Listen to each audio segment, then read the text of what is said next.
Hi kapatid! Baon sa school idea gamit ang overripe na banana, soft and moist banana muffin with chocolate chips.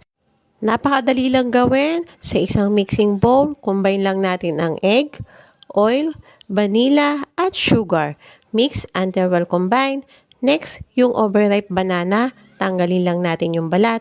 Mash lang natin and add 2 wet ingredients.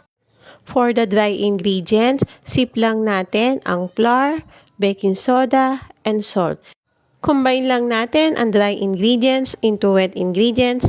Mix lang ulit natin and yung chocolate chips, fold lang natin sa butter using rubber spatula. Divide ang butter sa naka-ready nating muffin liner. You can add more chocolate chips for toppings.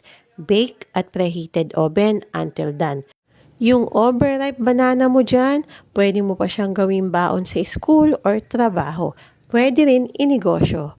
Sakto lang ang tamis, super moist na banana muffin with chocolate chips. Yun lang. Enjoy mga kapatid! Bye-bye!